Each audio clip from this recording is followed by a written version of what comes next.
It's the ghostess hostess with the mostess. This is your spooky look at the new Kotobukiya horror Bishoujo statue of Beetlejuice.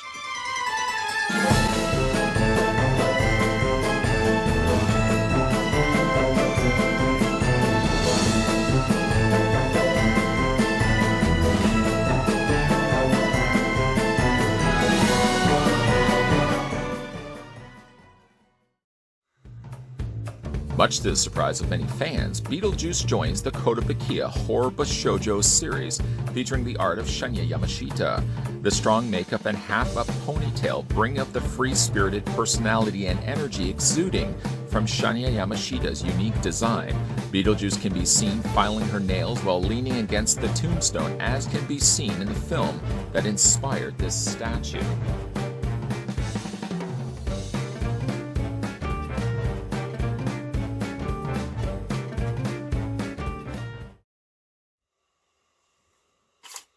Before those paranormal peepers get peeled for another release from Kotobukiya, the first thing we're going to do is measure off to the very top of Beetlejuice's head. And I'll provide the necessary 411 to you guys, the viewing audience, if you're in the market of picking this one up for yourself. The horror Bishoujo release of Beetlejuice stands at 7.6 inches in height. So it's about 7.5 inches tall. And switching that to centimeters, then you're looking at Beetlejuice standing 19.4, almost 19.5 centimeters tall. The statue does come with an accessory, and it's an awfully small accessory. One of those things that if you're not careful, you're going to lose them instantly. I think Tiffany had this problem as well. She came with the little tiny cigarettes, if memory serves me correctly. But Beetlejuice doesn't come with a cigarette. Instead, if you look at her hand here, she comes with a little tiny nail file, guaranteed to be lost if you're not careful. You can see she's off sanding her nails. And while it does look good, I wish in a way that they could have just glued this in place. I know it would have been something that could have caused a problem with this breaking. But if you're not careful, like I said, this can get lost. The key, though, is when you get this out of the packaging, one good thing is they actually put, let me just show you a closer look at the nail file. Just in case anybody wanted to see what a closer look at the nail file was, I can certainly pull that off here and show you guys what it looks like. Nicely done here in silver, but extremely, extremely small. So small, in fact, yeah, if you're not careful, guaranteed to be lost. One good thing is it is in a separate piece on the tray, and they put like a tape over top of it. You just want to make sure that when you are done with it, you're putting it back. And it is one of those things that if you lose it, it does sort of seem a little off place that she doesn't have then anything in between her fingers. It's like she's pinching people's heads from a distance. You ever do that where you go up to people? Well, you don't go up to people, but from a distance, you're squashing their heads. I think it was in Kids in the Hall, a Canadian series. I'm squishing your head. I'm squishing your head. Anyways, the idea, though, is the nail file just fits in between her pointer and her thumb. I find actually it's good just to kind of wedge it in there and then take your sides of your fingers right here and just sort of level it up so that it's nice and centered and less likely to fall off. I guess what they could have also done too is swap this out for a beetle. I think that would have been fun as well. They could have easily just given us a small size beetle, flat of course on the end, that would still be able to fit in between her finger and give you the option of doing both. But I guess it serves a little bit more of a better suit to give her the nail file. Simply just the way that they've got her hand already posed, like, of course, she's filing off her nails. Interesting thing about this particular statue is I find like the head's a little on the wobbly side. I don't know if the idea is it's supposed to be detached. As you can see, like I said, it's got a little bit of a rockingness to it. When I did get this out of the packaging, there was like a plastic film around the arms, around the hands, around like the back section here, just between the back of her skirt and the tombstone. Just sort of things to protect it. And I noticed that she also had a little bit right underneath her head. Maybe that's one of the things, one of the reasonings why this is supposed to be detachable. But it's rocking in such a way I feel it could come off. But then watch me be the person that pulls this off and breaks the statue. So I'm just going to acknowledge the fact it's slightly rocking. I'm just going to leave it at that. My, that is one fine-looking head sculpt that Kotobukiya sculpted on their newest release, Beetlejuice. Of course, I am a big sucker when it comes to these horror Bishoujo releases, and definitely was interested in getting Beetlejuice. Unfortunately, it was a little harder to come by. I actually had to go to a different comics book store than normal to find this one. but boy am I ever glad that I did. It's got some really fantastic paintwork. Still carries somewhat the theme of Beetlejuice. I must admit the face is a lot prettier than Michael Keaton's with all that makeup going. She doesn't have any bit of like that moss or mold that's growing on the face that Beetlejuice normally has. Instead, they kept the face pretty generally clean. I can't help but also notice that she's got fangs instead of just regular teeth, instead of regular chompers. And I do really like the coloring that they did for her eyes. Not only are the eyes done in green, but there's a little bit of a shadowing that they've done with a gray that runs along the top area of the eyeball. I also like the touches of the eyeshadow that they did there as well. It's a decent expression and works well for Beetlejuice. Big, very gnarly looking hair up in a single ponytail, as you can see. It does have some real creativity when it comes to the way that they've sculpted it. It's not just bland and draping straight down like blinds. Instead, there's a little bit of personality going for the hair, and I do like the fact that it does have a little life of its own going on there. Oh, again, I'm just worried about that nail file. Anyway, some of the other details we can certainly have a look at, though. It's like I'm proposing to her. She does have, you can see there, a little tiny ring that's very nicely been done in gold with a center ruby stone. The fingernails are also been done very cleanly as well. Also has what seems almost to be a couple of watches there also on her wrist.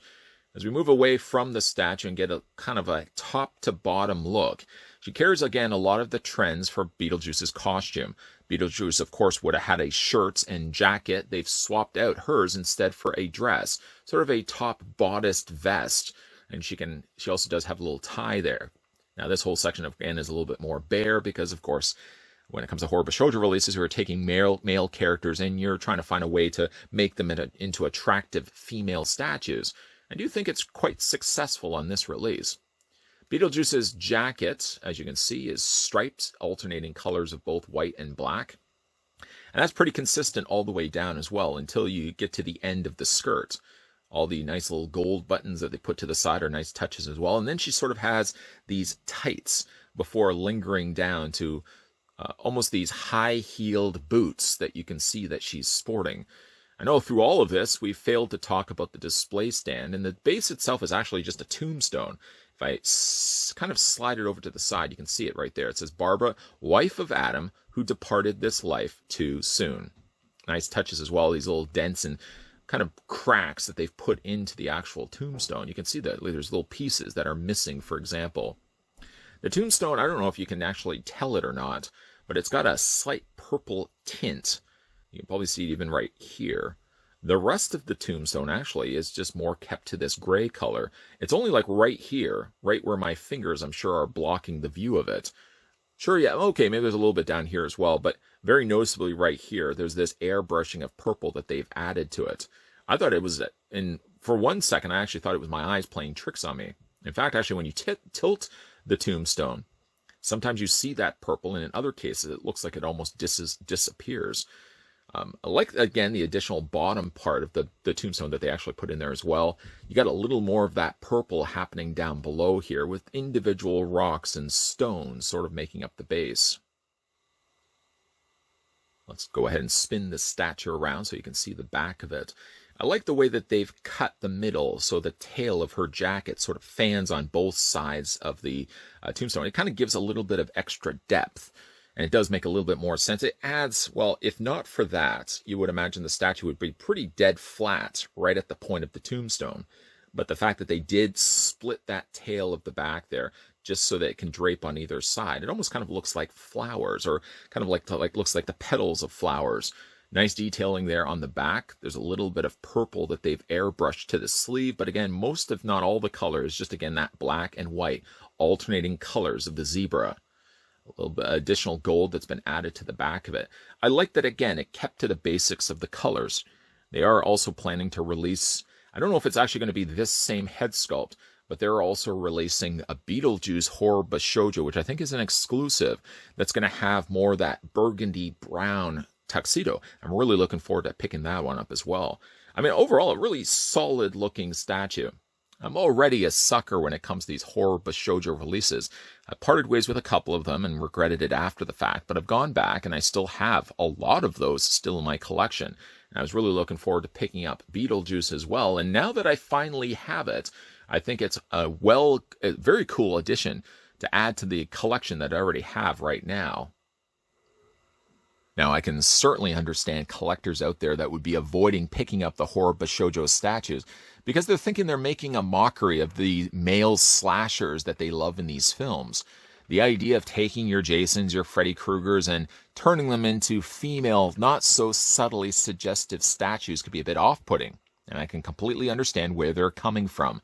For me, the appeal in this line is the fact that I kind of think, what if you took these male characters, for the most part, other than Tiffany really being the exception to the rule, but what if you took these male characters and you turned them into female statues? What would they look like? What traits would they keep that make it close enough to the film that you would still recognize the character? And what things would they discard? Beetlejuice is no better the example because in the film, Beetlejuice is a disgusting, gruesome mess with all that moss or mold or whatever it is that's growing on his face. Obviously, for the statue, they dismissed that altogether, giving us a prettier look of what Beetlejuice could look like as a female. Still, the traits are kept, like the pinstripe suit. Instead of pants, they give her instead a skirt. They give her long green hair, but the green hair is still present. And so much is she worried about her looks that she's stopping at a tombstone to stop and clean her nail with a nail file. Now, the thing they could have also included with this statue release was a little beetle. I think that would have been a nice touch.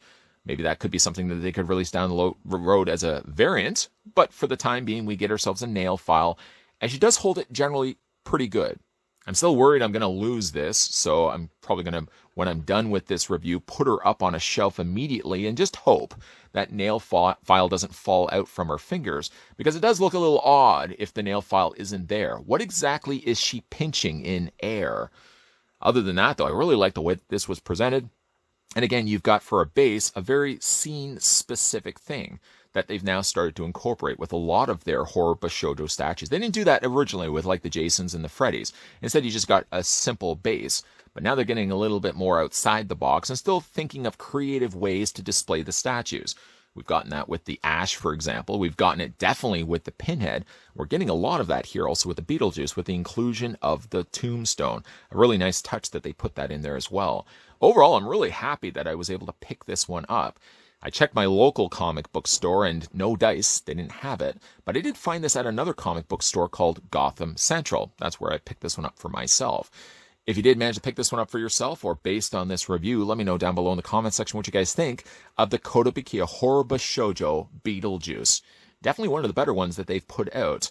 Also, if you're new to the channel and liking the content you're seeing, consider the idea of hitting that subscribe button down below, turning, of course, that bell notification on, and as always, keep those ghoulish peepers peeled throughout the month of Spottober.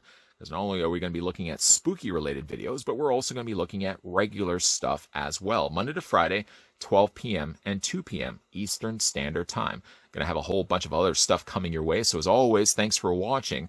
I'll see you guys next time.